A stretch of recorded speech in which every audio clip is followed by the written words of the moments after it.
नमस्कार विद्यार्थी मित्रांनो, सेल्फ स्टडी विथ महाराष्ट्रामध्ये आपलं स्वागत आहे।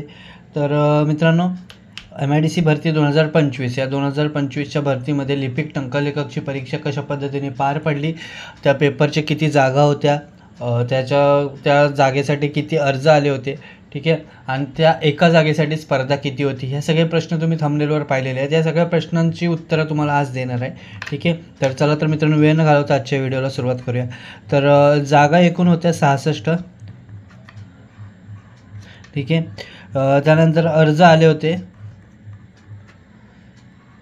22,311, ठीक आहे। जर या हिशोबाने बघायला गेलं तर एका जागेसाठी स्पर्धा असते 338, ठीक आहे। तर अर्ज होते 22,311, जागा होत्या 66, तर एका जागेसाठी 338 स्पर्धा आहे, म्हणजे एका जागेसाठी 338 उमेदवार असणार आहे, ठीक आहे। आता जर पाहायला गेलं तर आता कट ऑफ कशा पद्धतीने येईल, आता जर काठिण्य पातळी, पेपरची काठिण्य पातळी जर बघायला गेलो तर त्याच्यामध्ये सगळाचा सगळा पेपर होता तो MIDC ॲक्ट आणि हे बाकीचे 3 ॲक्ट होते त्यावर डिपेंड होता। सोबतच त्यांनी एक मेन गोष्ट यावेळेला केली की रिझनिंग जे होतं, रिझनिंग खूपच एकदम सोपं असं दिलंच नव्हतं। म्हणजे खरं तर पाहायला गेलं तर जे ट्रिकी पद्धतीची जी गणितं होती ती, म्हणजे त्यांनी एका प्रश्नावर 5 प्रश्न बनवले होते, ठीक आहे। एका प्रश्नावर 5 प्रश्न बनवून सुद्धा त्या प्रश्नांची जे म्हणजे ती मांडणी जी आहे, ती मांडणी जर एकदा जमली तर मग तुमचे पुढचे 5 प्रश्न बरोबर येणार होते, नाहीतर ते 5ही प्रश्न चुकणार होते, ठीक आहे। काहींना असं वाटलं की अरे नाही प्रश्नच चुकीचा आहे, त्याला बोलतात सेल्फ कॉन्फिडन्स किंवा त्याला ओव्हर कॉन्फिडन्स बोलतात, की जर तो प्रश्नाची मांडणी त्यांची चुकलेली आहे, सो त्यांना तो प्रश्न जमलेला नाही आहे आणि त्यांना असं वाटलं की नाही अरे तो प्रश्नच चुकलेला आहे, आणि त्या प्रश्न एक चुकल्यामुळे त्यांचे पुढचे 5 प्रश्न चुकलेले आहेत। त्यामुळं रिझनिंगमध्ये आपण थोडेसे लीड घेऊ शकतो जर ज्यांची रिझनिंग चांगली असेल तर। सोबतच MIDC ॲक्ट, जर MIDC ॲक्ट जे 4ही ॲक्ट होते, त्या 4ही ॲक्टवर जर तुम्हाला योग्य प्रकारचे मार्क, आता कसं असतं की ना, ह्यांची जरी रिस्पॉन्स शीट येत नसली तरीही आपल्याला पेपर देऊन आल्यानंतर एक अंदाज असतो, का तर आपण अभ्यास केलेला असतो की ह्या प्रश्नाचं उत्तर हेच आहे, हा कॉन्फिडन्स आपल्याला असतो, ठीक आहे। मराठी तर सोप्पंच होता, ठीक आहे, मराठी सोप्पा होता, इंग्लिश बऱ्यापैकी सोप्पा होता, त्यानंतर रिझनिंगमध्ये ट्रिकी होतं आणि MIDC ॲक्ट। सो ह्यावेळेचा जो कट ऑफ आहे, यावेळेचे जे मार्क आहेत ते ह्या 2 घटकांवरच अवलंबून आहेत, रिझनिंग आणि MIDC ॲक्ट, ठीक आहे। सो पेपर आपण म्हणू शकतो की मध्यम होता, ठीक आहे। तर मध्यम जर कट ऑफ मध्यमच्या स्वरूपाने जर बघायला गेलं तर कट ऑफ तसाच असेल। आणि राहिली गोष्ट, तुम्ही म्हणाल की 22,311 पोरांचे अर्ज आले असले तरी 2023ची जी ॲड होती, म्हणजे 2023ची ही ॲड आहे, 2024 वगैरे 2023-24च्या दरम्यान ही ॲड आली होती। सो असे लोक बोलतात की एवढे उशीर झालेला, सो 22,311 सगळेच्या सगळे पोरं परीक्षेला बसले असतीलच असं नाही आहे, ठीक आहे। तर मित्रांनो, मी तुम्हाला सांगू इच्छितो की जी गर्दी जी तिथे तुम्हाला दिसली, ती गर्दीच या प्रश्नाचं उत्तर तुम्हाला देऊ शकते, की काही आपल्या ताई आहेत त्या प्रेग्नेंट असूनसुद्धा पेपरला आल्या होत्या। सो अशा पद्धतीने पेपरला ते बसलेले आहेत आणि एवढी स्पर्धा पण सुद्धा आहे, आणि जे जास्त स्पर्धा आहे तिथे कट ऑफसुद्धा वाढणार आहे, ठीक आहे। सो एक जागेला 338, जरी समजा असं आपण बोलू शकतो की जर समजा काही मुलं आहेत त्यातले दुसरीकडे कुठे लागले असले तर जास्त मोठी आपल्या इथे कधी भरती आलेलीच नाही आहे, त्यामुळे 22,311 मधले समजा आपण जास्तीत जास्त 1,300 पोरं साईटला काढू किंवा जास्तीत जास्त 2,000 जरी पोरं साईटला काढले तरी 20,000 पोरं परीक्षेला बसलेली असतील, ठीक आहे। 20,000 पोरं जरी परीक्षेला बसलेले असतील तरी पण आपल्याला तेवढी स्पर्धा फेस करावी लागणार आहे, ठीक आहे। सो असं समजू नका की कट ऑफ खूपच कमी येईल वगैरे, कारण की 150 वगैरे असा कट ऑफ येणार नाही आहे। कट ऑफ आला तरी 170 ते 175 किंवा 180च्या दरम्यानच येईल, 180 प्लसच्या पुढे जाणार नाही आहे, ठीक आहे।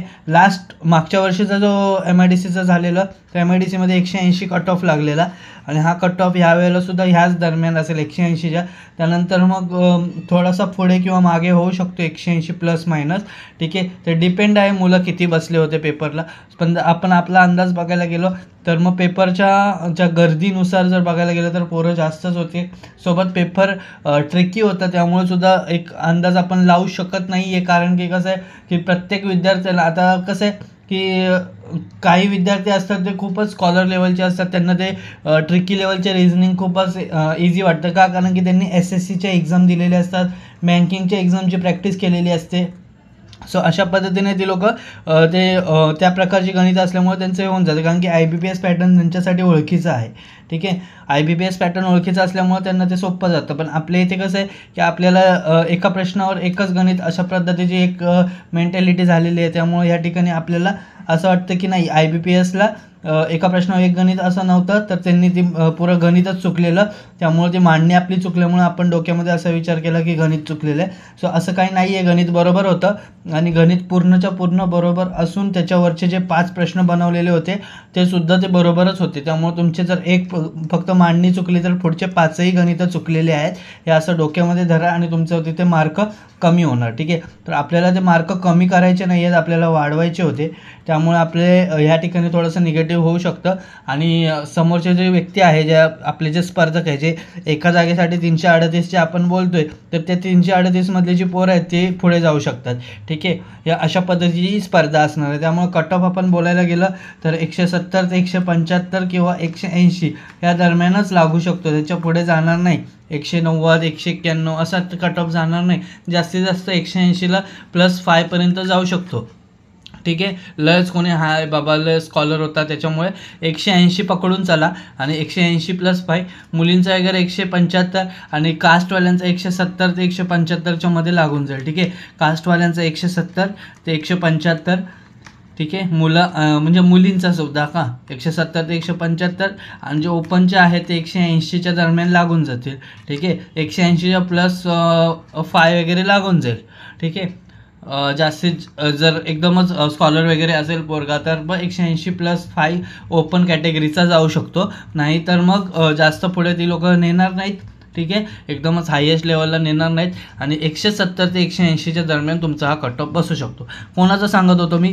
लिपिक टंकलेखकचा. ठीक आहे, लिपिक टंकलेखकचा हा कट ऑफ सांगतोय. बाकीचे कट ऑफ मी लवकरच टाकेन. ठीक आहे, तर तुम्ही चॅनलला सबस्क्राईब करा. तुम्हाला किती मार्क आहेत, तुम्हाला किती मार्क पडू शकतात याचा एक अंदाज तुम्हाला असतो, तो मार्क तुम्ही आपल्या कमेंट बॉक्समध्ये सांगा. ठीक आहे, आणि सोबतच हा व्हिडिओ शेअर करा. आणि आपला जो टेलिग्राम चॅनल आहे त्याची लिंक मी डिस्क्रिप्शनमध्ये देतो आणि सोबतच आपल्या कमेंट बॉक्समध्ये सुद्धा त्याची लिंक टाकतो. सो तुम्ही तिथे जाऊन आपल्या चॅनलला जॉईन व्हा. ठीक आहे, धन्यवाद मित्रांनो.